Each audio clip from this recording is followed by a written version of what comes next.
Yo, what's up? This is your boy Postman, and you're tuned in to Post in a Diary Room. Welcome to Post in a Diary Room. And as you may know, every day is a good day to get a delivery from the Postman. And of course, if this is your very first time tuning in, please kindly like, share, subscribe, comment, do whatever is necessary to engage with the content, and most importantly, enjoy this video because today I'm going to react to the announcement of a new Riky Rick album. This is, of course, a posthumous slash sophomore album. If you know, you know, because we've been waiting on a Riky Rick song, whatnot, whatever it is that is related to Riky Rick, we've been waiting. And the one thing that we've always had is, of course, Cotton Fest. But in as far as the music is concerned, we haven't gotten much motion. We did have singles like Ilanga as well as the AI song, which was stronger, but I think those were not the songs that the people were looking for. Now, with this specific project, we do have songs that the people are actually looking forward to. One of Riky Rick's most anticipated joints is, of course, Ngishanga Poster and Raindrops, The Chant. Those are the three that I can actually think of from the top of my head. Riky Rick is always intended to have just one specific project. I remember watching a Lab Live interview that he once conducted with Younger Chief. And in that conversation, Riky Rick kind of alluded to the fact that he has always thought that he's going to have one project. His plan was always to have one specific project. If you really want to watch that interview, go watch it. It's highly recommended that you do. But if you don't really want to listen to the whole interview, you can simply go to Tato Soul's project titled Life is Gangsta. And there's a clip on the single titled Life is Gangsta where Tato Soul has Riky Rick towards the end of the song, basically alluding to the fact that yes, he's always intended on having one specific body of work. The point of this video is seemingly to react to what the streets are saying, and the streets in this context refers to Twitter. And yeah, the streets have had a lot to say since the announcement, and let's just get into that. But Ricky wanted Danya Devs on Ngishanga Poster. I think the comment at this point has been said quite a lot, especially in my comment section, because there is a video where Riky Rick kind of, says, I want Costa Teach, I want Danya Devs on this particular joint, and it's more of a shame that Danya Devs is not really on this song. I do feel like he would have loved to be on this specific joint. Who knows, maybe he did have a verse, and the guys who had the final decision didn't really like it, and they decided to go with the likes of 25K, Focalistic, K-Keat, Lo-Fi, Blue Papi. The rage behind the feature of Focalistic is more or less warranted in my opinion. I would have loved to see Frankie, I would have loved to see Reese, or even Phantom Steez. You may remember that Phantom Steez did have that joint. Ayo, bayo, bayo, bayo, bayo. Yeah. That whole Phantom Steez clique alongside Costa Teach and Shampuru Makenzo used to go crazy. Ricky used to love those boys. And I think it's kind of a shame that Phantom Steez is not really featured on this joint. But I do feel like if Ricky was still alive, he would have had a song with Costa Titch as well as Phantom Steez.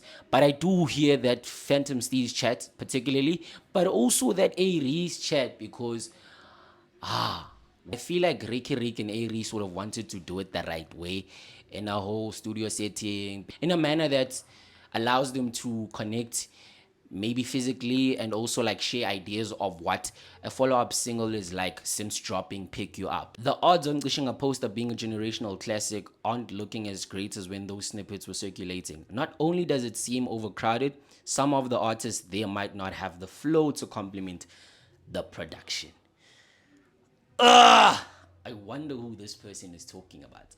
I think that might be a shot maybe at Focalistic, because that's the only person that I can think of. But also 25K on this joint, I actually don't hear 25K on Ngishanga Poster actually. I don't hear any of these PTA niggas on Ngishanga Poster. And 25K also does have a questionable approach on joints. Boys and Barks on Ngishanga Poster would have made sense. Not Abosbanbani that he didn't even know. I guess this person is referring to Blue Papi as well as Lo-Fi. I mean, the Qoelas is at large, NJ. So this person is basically saying that Ricky didn't know the Qoelas, so they don't deserve to be contributors in this particular joint. But looking at how Ricky has always moved, he's always embraced the kids. He would have loved Lo-Fi. He would have loved the talent that Blue Papi brings onto the table, he would have embraced those boys and he would have like, yeah, he would have given them that cosign. I think the only thing that is missing in the game right now, in as far as the kids are concerned, is a Ricky cosign. Raindrops will forever be his song Glad No One Touched It. I'm also glad, to be quite honest, because that is Ricky's that is one of Ricky's most interesting songs. Yeah, this is a song where you just needed to let it be Ricky because of the kind of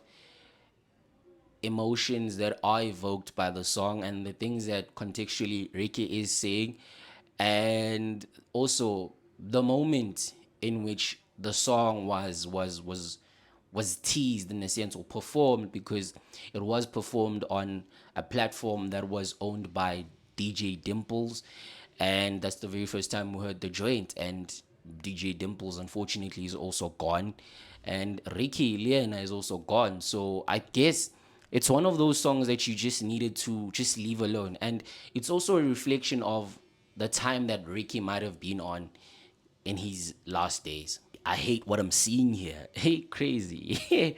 Crazy. What are you hating on, my brother? I guess you're hating on the features. Fair, me, I agree with you. Focalistic, I will not be there.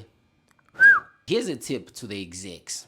If they wanted to feature all those artists on Ishenga poster, they should have done an original song, and then that becomes a remix.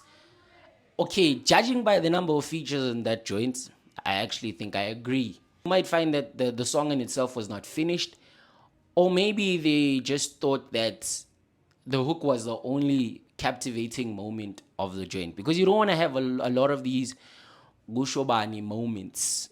Ganti, the verses in now, or they lackluster. More than anything, I'm looking forward to the overall duration of that particular joint, because also Nkishanga Poster is more of a vibey song. It's not like your Posse Cut, it's not a rap relay. It doesn't need anything like that, because I think the vision that Ricky had was for us to just vibe. Kind of agree. Like too many verses, too many voices. I don't know. I have no issue with the artist featured, but I'm so scared that the song won't have the same source with so many people on it.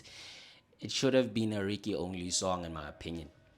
And that, my dog, I agree with. I'm actually excited for this project, and I just hope it's the only project that is gonna come out. I'm not really certain as to whether this was a project that Ricky was actually working on at the time of his passing, or it's something that's like you go to the archives and then you just like compile maybe the best songs and then you just turn that into an album.